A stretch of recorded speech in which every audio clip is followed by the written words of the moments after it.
politiko. Ngayon, nakita nyo naman nung tinamaan ng bagyo ang Pilipinas sa Bicol. Tinanong si Presidente, anong dapat nating gawin? Aba, kumamot ang ulo ang bangag. Aba, tinanong siya kung anong dapat gawin kasi ang mga tao sa Bicol namamatay na dahil sa baha. Ngumiti lang ang bangag. Anong dapat nating gawin? Kung hindi ka ba naman bangag, ikaw ang presidente pero hindi mo alam kung paano mag-solve ng community. Hindi mo alam kung paano mag-solve ng problema sa bansa. Ngayon, sasabihin ng mga media, kaya lang kayo nandyan, bayaran kayo eh. Hoy, media-medyahan, walang bayaran dito. Mahal namin ang pamilya Duterte. Bakit? Ayaw namin ang adik, kaya mahal namin si Duterte. Duterte, maganda siya magpatakbo ng lugar at ng ating bansa. Noong panahon ni Duterte, napakaganda pumunta ng ibang bansa, ipagyabang na isa kang Pilipino. Pero ngayon, nakakahiya na maging isang Pilipino sapagkat meron tayong Pangulong bangag. Noong panahon ni Duterte, yang Manila Bay, puno ng basura. Dumating si Duterte, yang Manila Bay, parang sa ibang bansa na beach. Ang daming namamasyal.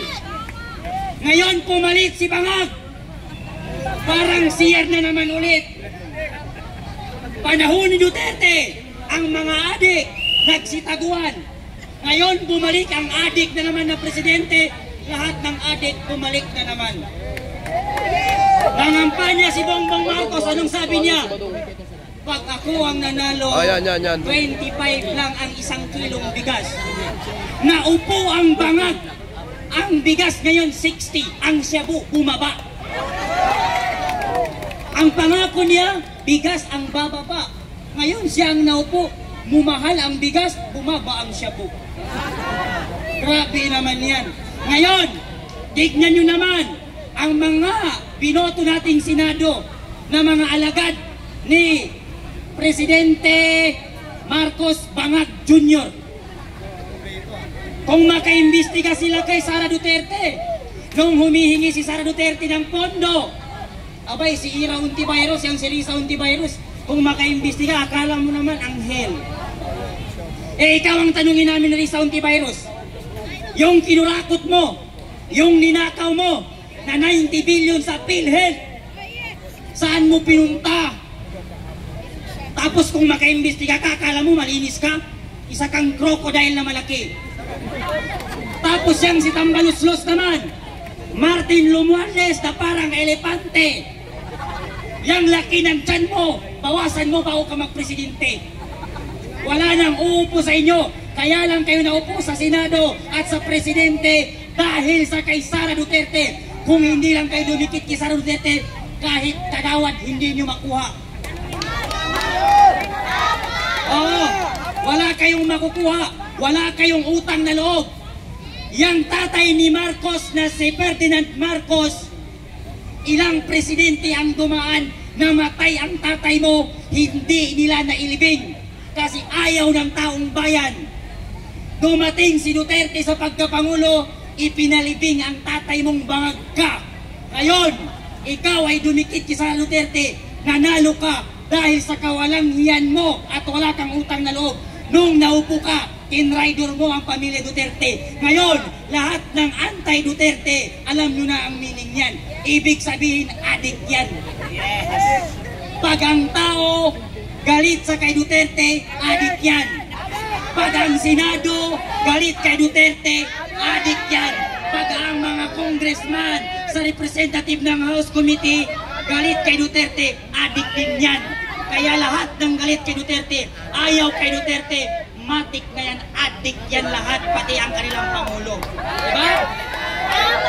Kaya ito ang sigawan namin. Lahat kaming nandirito, galing sa iba't ibang panig sulok ng Pilipinas. Isa lamang ang sigaw namin, Marcos Demonyo! Kung mag-resign ka na! huwag kang magpa-under sa asawa mong parang zombie kung maglakad. Huwag ka rin magpa-handle dyan sa pinsan ng asawa mong parang baboy na si Romualdez. Huwag kang magpa-handle dyan sa asawa mong zombie kung maglakad. Kaya ikaw naman, pag in-interview ka, Bongbong Marcos, yung bunganga mo, ayusin mo. Kasi napaghahalatang kang adik. Kasi pag in-interview ka, ngayon, ipapapatay niyo pa ang aming mahal na Vice Presidente? Nagkakamali kayo dyan. Kahit ialis niyo pa ang mga bodyguard, ang sundalo ng Moro ay handang mag-bodyguard at sumuporta sa kay Duterte at sa anak niya. Kaming mga Muslim, handa kaming magpakamatay para sa pamilya ni Duterte. Dahil dyan, mag-resign na kayong lahat dahil wala kaming mapapala sa inyo. Puro kayo bangag, puro kayo adik, puro kayo bobo. Bobo, malaking bobo, hindi small. Big bobo. Okay. Resign na Marcos.